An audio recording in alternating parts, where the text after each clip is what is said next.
পটুয়াখালী থেকে মির্জাগঞ্জ দক্ষিণাঞ্চলের মানুষের দীর্ঘদিনের স্বপ্ন এখন বাস্তবতার পথে। বহু প্রতীক্ষার পর পায়রা নদীর ওপর নির্মাণাধীন নতুন সেতু ঘিরে সৃষ্টি হয়েছে আশার আলো। এই সেতুটি শুধু একটি অবকাঠামো নয়, এটি দক্ষিণাঞ্চলের যোগাযোগ ব্যবস্থায় এক বড় পরিবর্তনের প্রতীক। দীর্ঘদিন ধরে পটুয়াখালী ও মির্জাগঞ্জের মানুষকে নদী পার হতে নির্ভর করতে হতো ফেরি ও খেয়া নৌকার ওপর। বর্ষা মৌসুমে এই দুর্ভোগ আরও বেড়ে যেত, সময় লাগত ঘণ্টার পর ঘণ্টা।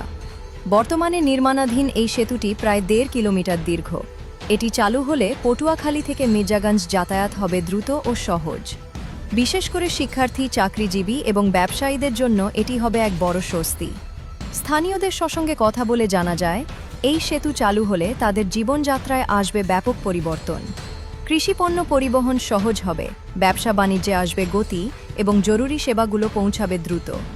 তবে আশার পাশাপাশি রয়েছে কিছু হতাশার কথাও। সেতুর কাজ ধীরগতিতে এগোনোর কারণে নির্ধারিত সময়ের মধ্যে কাজ শেষ হয়নি। এতে করে ভোগান্তি এখনও কাটেনি পুরোপুরি। স্থানীয়দের দাবি, দ্রুত কাজ সম্পন্ন করে সেতুটি চালু করা হোক, যাতে দীর্ঘদিনের দুর্ভোগের অবসান ঘটে।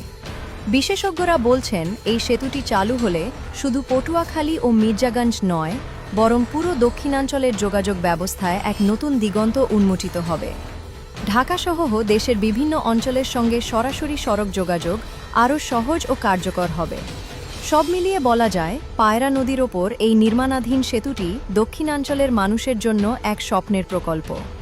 এখন শুধু অপেক্ষা, কবে শেষ হবে কাজ, আর কবে এই সেতু দিয়ে স্বপ্নের পথে হাঁটবে হাজারো মানুষ।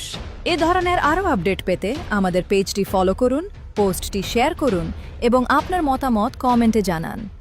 আপনার একটি শেয়ারই পৌঁছে দিতে পারে গুরুত্বপূর্ণ খবর সবার কাছে। ধন্যবাদ আমাদের সঙ্গে থাকার জন্য।